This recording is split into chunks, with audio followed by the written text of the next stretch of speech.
text came in at 7:13 a.m. on a Saturday. Wedding day. Marissa's big day. I was halfway through shaving when my phone buzzed on the sink. Don't go to the wedding. Check the basement. Keys in the breaker box. No name. Just that. At first, I figured it was a scam. Some automated nonsense. Or maybe someone meant to send it to someone else. But the way my stomach turned, that low, buzzing tension in my gut, I knew something was off, way off. My name's Adam. I was 38 then, living just outside Harrisburg, Pennsylvania. Married 6 years to Lena. Thought we were good. We weren't perfect, but who is? Quick note before I get into it. Before listening, share which city or country you're watching from. Anyway, our basement had been off limits for months. Lena called it her art storage. Said she needed the space, that it was a mess and not worth cleaning if I wasn't going down there.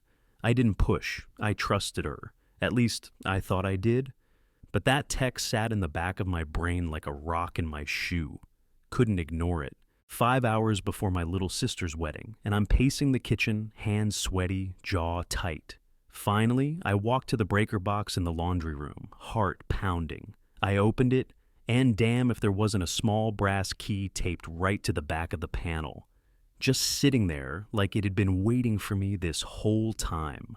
I held it for a second. It was warm, probably from the dryer running. Or maybe that was just me heating up from the inside out. I went down the basement stairs slow, every step louder than the last. Flicked on the light. Took me a second to find the door she had always kept locked. It was tucked behind an old shelving unit. I slid it aside and shoved the key in. Click. 6 years earlier, I met Lena at a poker night through my buddy Kenny. She walked in wearing jeans and a leather jacket. Cracked a joke about my lousy bluff before we even got dealt. I liked her right away. She was smart, sharp-tongued, and didn't care about impressing anyone. We went out for drinks that same night. 2 years later, we got married in a courthouse ceremony with a few friends and a cheap bottle of champagne in the parking lot. Nothing fancy, just us. I thought that was enough. I didn't grow up around happy marriages. Our dad walked out when I was 15. I ended up raising Marissa while mom worked doubles. So when I met Lena, I figured we could build something solid. No drama, no yelling. Just steady. For the most part, that's how it was. We had our routines, coffee together in the morning, late night TV, little weekend trips. She had her art. I ran my auto body shop. It wasn't flashy, but it worked. Or so I thought. Then Blake showed up. That was 3 years ago. Marissa called me one afternoon and said, "Hey, I want you to meet someone." We all went out for tacos and beers that Friday night. He was clean cut, college athlete type, perfect teeth, and a firm handshake. Said he was a sports chiropractor who just opened a clinic in town. Didn't seem fake, didn't come off cocky. He watched Marissa like she hung the damn moon. I liked him. A few months later, I hosted a backyard barbecue. Just a small one, maybe 10 people. I grilled ribs. Kenny brought beer. Marissa and Blake showed up together, holding hands and laughing like they'd been married 10 years. That's when Lena met him. I remember it clear. I introduced them. Lena shook his hand, gave him a polite smile, and said, "You're taller than I expected." Blake laughed. That was it. Nothing flirty, no tension. If anything, I thought they barely noticed each other. They said a few words during dinner, weather, music, travel plans, real surface-level stuff. After everyone left, I asked Lena, "So, what'd you think of Blake?" She shrugged. "Seems like a golden retriever in human form." "Too nice," I laughed. "That's why he's good for Marissa. She needs someone chill." Lena nodded and poured herself a glass of wine. I didn't think about it again. Over the next couple years, Blake became part of the family. Sunday dinners, birthdays, holidays. He helped me fix up the deck one summer, and we watched Eagles games together every now and then. Guy never raised a red flag, ever. Same with Lena. She'd tease him sometimes, but nothing weird. I figured they barely tolerated each other. Hell, I was the one who told Marissa she should say yes when Blake proposed. "You really think he's the one?" she asked me one night, eyes full of that cautious hope. "Yeah, I said. He treats you right. That's what matters, I meant it. So no, I didn't suspect a damn thing. Not even when Lena started acting a little different. Not even when Blake missed a few family get-togethers. I didn't connect the dots. I didn't even see the dots. But little things started to shift. Lena got quiet, like too quiet. Some nights she'd come home and barely say a word. Other times, she was all edge, snapping over dumb stuff like a dirty glass in the sink or the TV being too loud. "I've got a deadline," she kept saying. "You wouldn't understand." It's creative pressure. I tried to be supportive. I asked questions. "What's the theme of the show? Where's the gallery?" She always had an answer, vague but believable. Said it was experimental work. Said the gallery wasn't public-facing yet. She even rented a storage unit on the other side of town to keep the house clear of clutter. That's when the weekends started slipping away. "I'll be back late," she'd say, grabbing her keys, hair still wet from the shower. Some nights she'd roll in after midnight, smelling like paint, a perfume I didn't recognize. And I knew damn well she didn't wear perfume to paint. Meanwhile, Blake, same deal, missed Sunday dinner twice in a row, claimed he was training clients out of state. One weekend it was Baltimore. Another weekend it was Jersey. Marissa bought it. So did I. Back then I didn't think like a detective. I thought like a husband, like a brother. And I gave people the benefit of the doubt.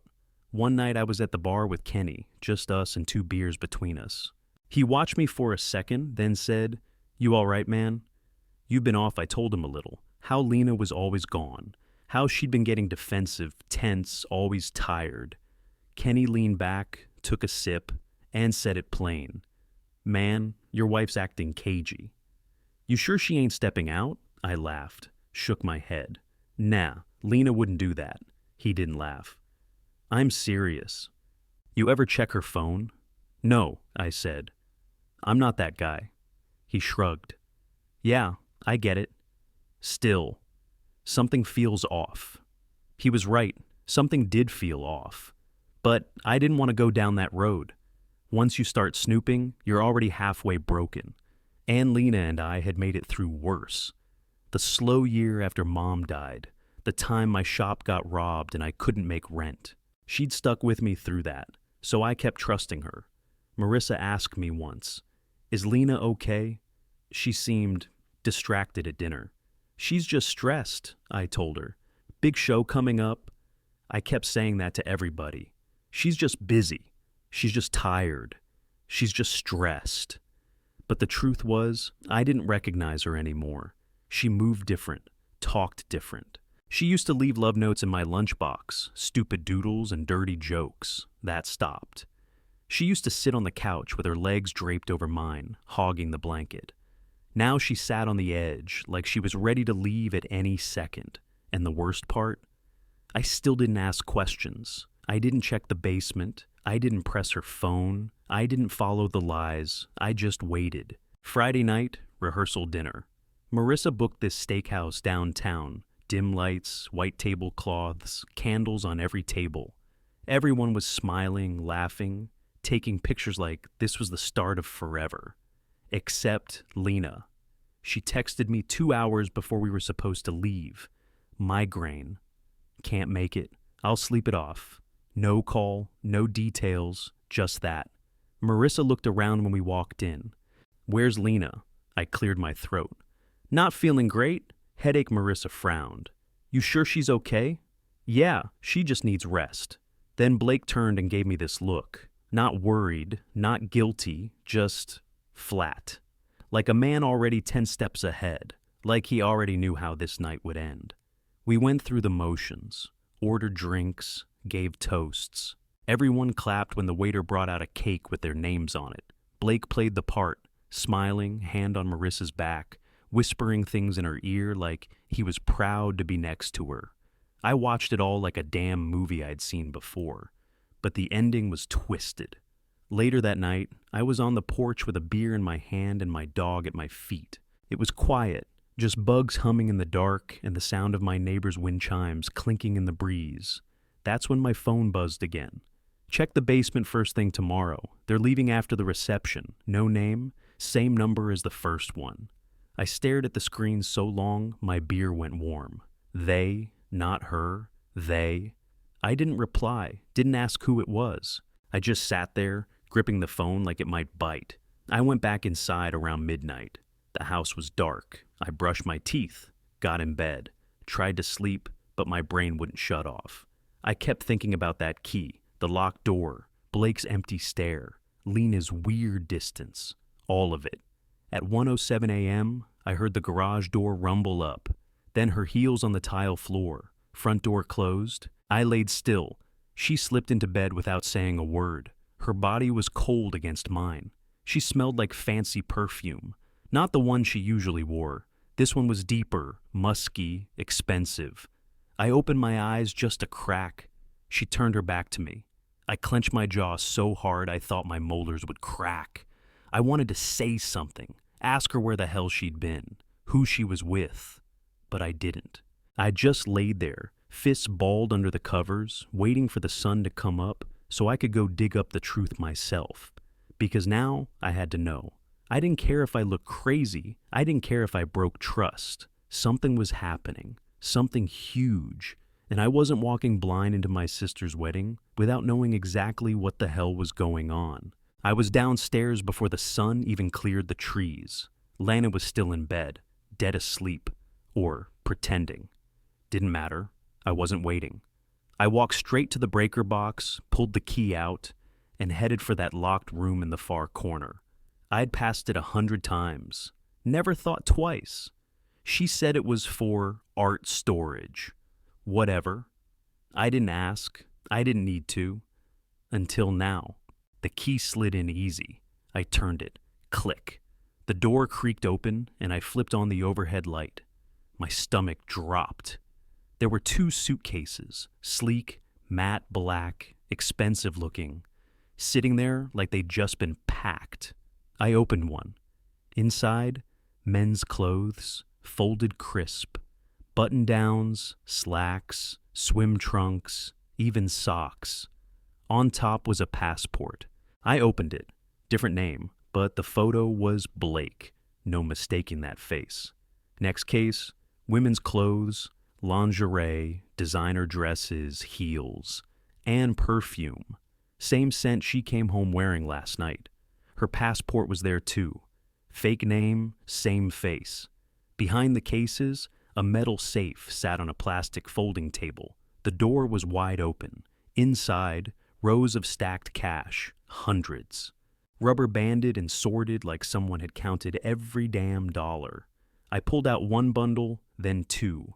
Underneath was a jewelry box, velvet lined, filled with pieces I'd never seen before. Earrings, necklaces, a silver charm bracelet.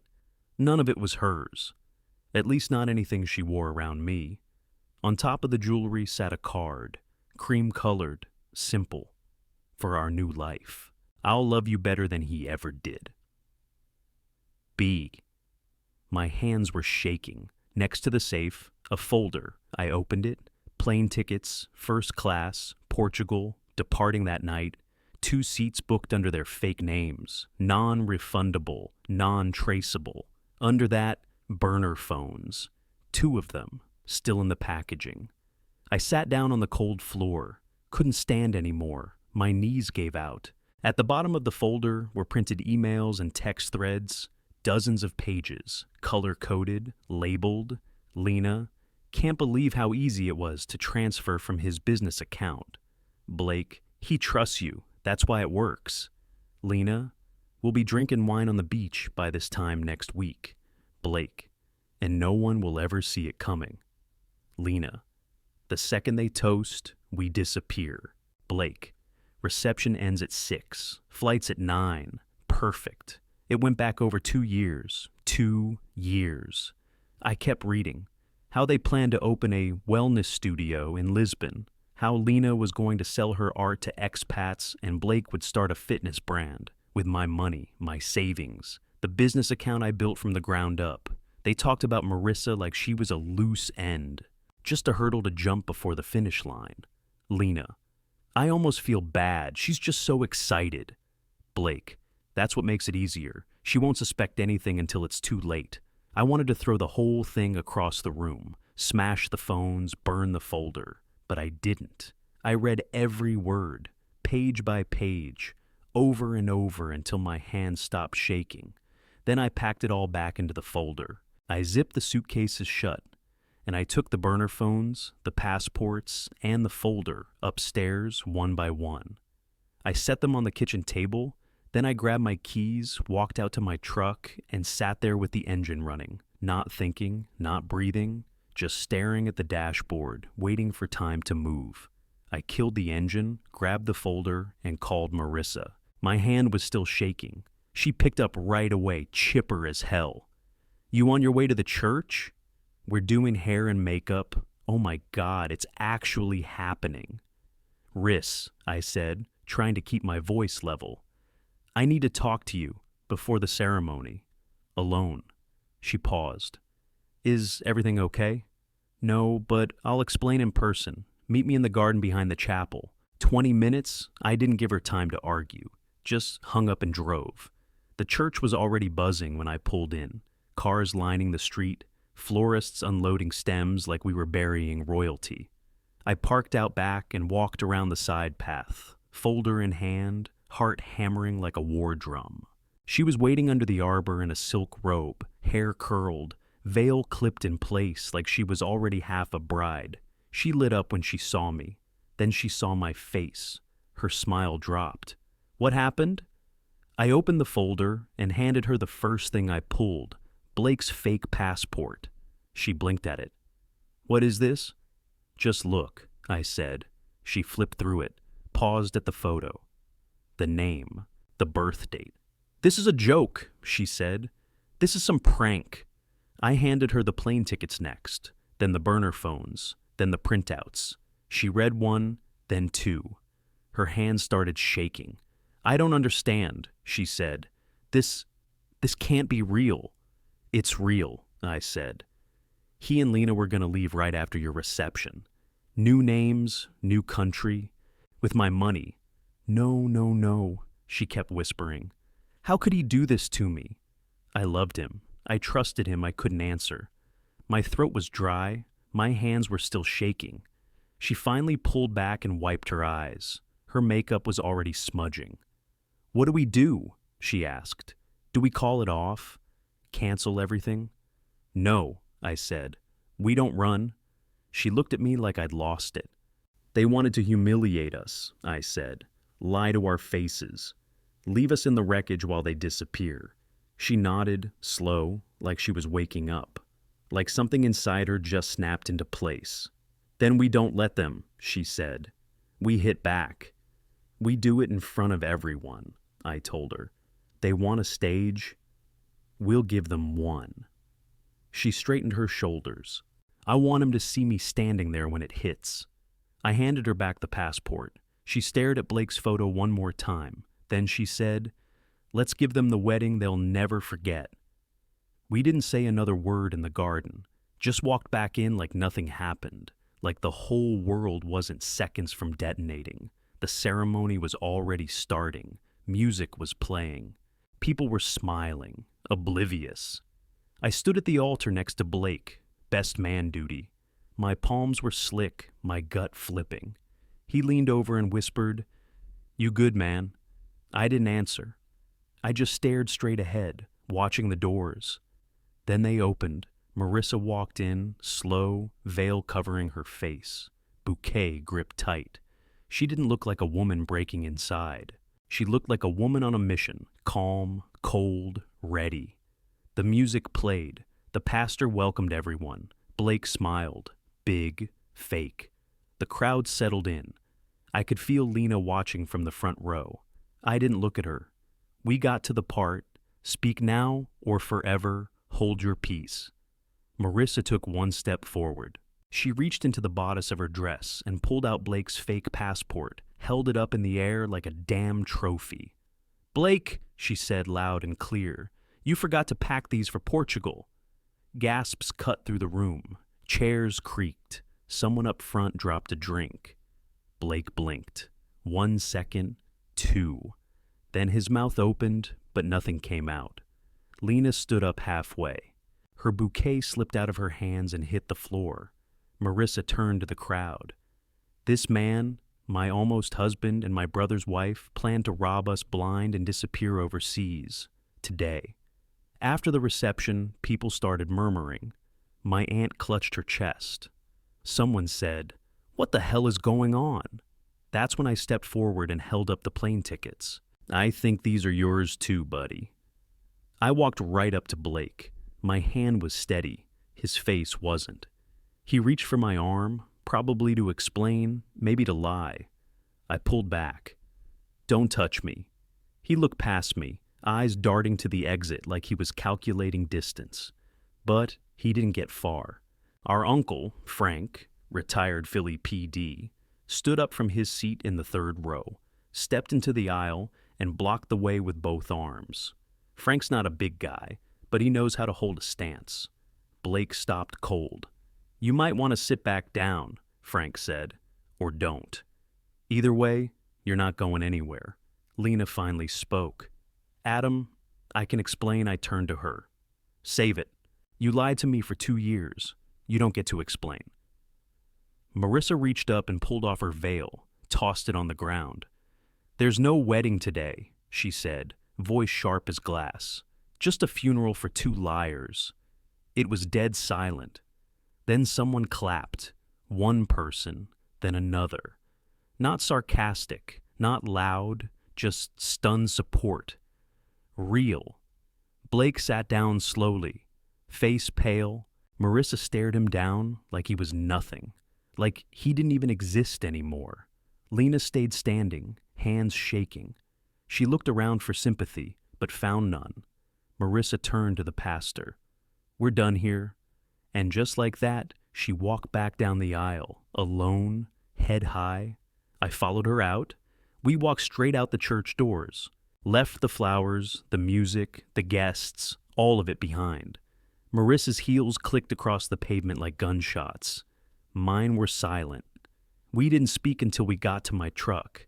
I opened the passenger door. She climbed in and slammed it shut. I drove. 10 minutes later, we were back at my place, sitting at the kitchen table with a bottle of bourbon between us. She poured 2 glasses. No toast. No words. Just drank. The next morning, the cops showed up. Turned out the text came from one of Blake's old business partners. Guy caught wind of the plan when Blake bragged over drinks and decided to blow it up. Not with sirens, just 2 detectives in plain clothes asking if they could talk.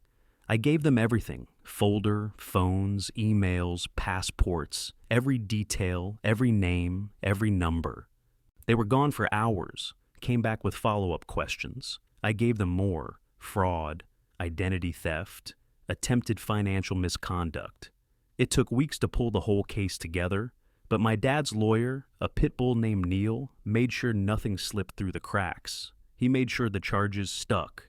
Turned out Blake had forged documents tied to my business account, loan apps, account transfers, paper trails I never noticed.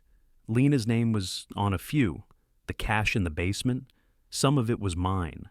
Some came from Blake's clinic, all of it dirty. It took months, but we got most of it back. Lena moved out 3 days after the wedding. That wasn't. She didn't even knock, just texted me a time window when movers would show up. I stayed at Kenny's that day. She called once. I let it ring. No voicemail, no second attempt. Blake tried twice to talk to Marissa. Showed up at her work once, sent flowers another time. She blocked his number, tossed the bouquet in the dumpster, and warned security. I sold the house within 2 months. Couldn't sleep there anymore. Too many ghosts. Found a small rental on the edge of town, 10 minutes from the shop. Nothing fancy, just quiet. Marissa moved in with me for a while. Said she needed space, but not too much. We kept each other grounded, barely. Nights were the hardest. That's when the silence got heavy. We'd sit out back with drinks and just exist. Sometimes she cried. Sometimes I did. But mostly, we just sat. The first night I found her tearing up one of her wedding photos. I didn't stop her. I just handed her the scissors and got out of the way. We both lost something that week. Our sense of trust, our confidence, whatever illusions we had left about loyalty. Eventually, she found her own place, small, one-bedroom downtown. Said she needed to try breathing on her own again. I got it. We still saw each other every couple days. Dinner, coffee, just checking in. And for the first time in a long time, it didn't feel like I was carrying everything alone. By the end of that first week, the phone started ringing. Not mine, theirs. People talk, especially in small towns, especially when something blows up this loud. One of Lena's old clients posted about it on Facebook, something vague like, "Never trust someone who paints lies for a living." It caught fire, fast. Within a week, Lena's commissions dried up. Buyers pulled out. Gallery dropped her. Her name went cold. And just like that, she vanished from social media. Every platform. Deleted. Gone. Blake didn't fare much better. Marissa filed official complaints. Sent the emails, printed the loan applications with his fake signature and my account info. That was enough to start a full investigation. His clinic lost half its clients overnight. Then his license got suspended. Last I heard, he moved back to Ohio, living with his parents. No practice, no prospects, no future. Good. I didn't chase revenge. Didn't send hate messages. Didn't show up with a bat or call anyone to stir the pot. I didn't need to. The truth did all the work for me. Funny how betrayal flips the script. People who barely knew me started swinging by the shop to get oil changes and dent repairs they could have put off. "Just wanted to support you, man," they'd say. "Heard what happened." That's some messed up stuff business tripled. I reopened the old auto body shop full time. Cleaned it up, painted the walls, got new signs made. It felt good, real, solid. I was doing something with my hands again. Something honest. Guys I hadn't talked to in years started showing up to shoot the breeze. Kenny dropped by every couple days just to say hey and bring lunch. Said I earned a break from all the garbage. I kept my head down and worked, 6 days a week. Didn't miss it for anything. That shop became my reset button, my therapy.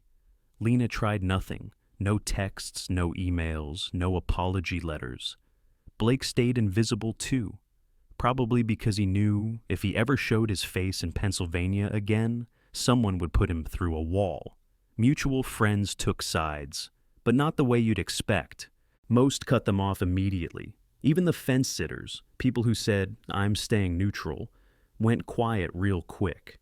Marissa heard through a friend that Blake tried to start a wellness coaching YouTube channel.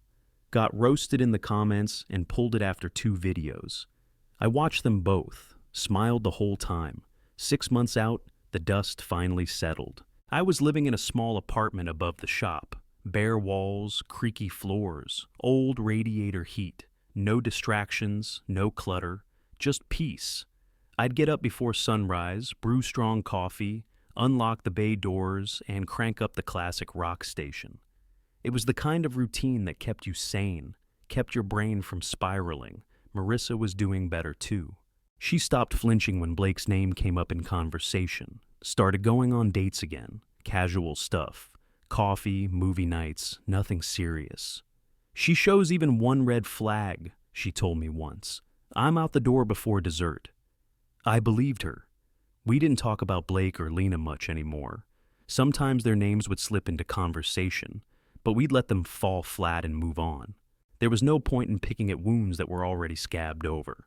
Every Friday night, Kenny and I grabbed beers at Joe's Tavern. Same booth, same bartender, same stupid back and forth about football and car parts.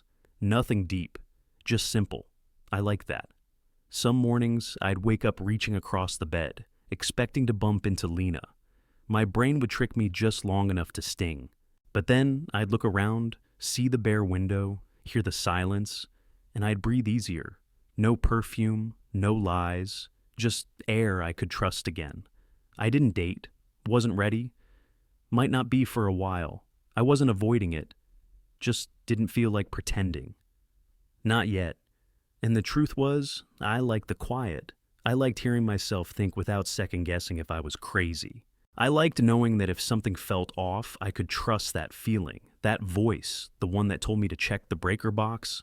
I used to ignore it, not anymore. Now I listen, always. People ask if I'd do anything differently, if I regret not catching it sooner, but regret's a dead-end road. What matters is I got out. Marissa did too. We took the hit, we got back up, and we didn't let it ruin us. Life's not perfect, but it's mine again, and for now, that's enough.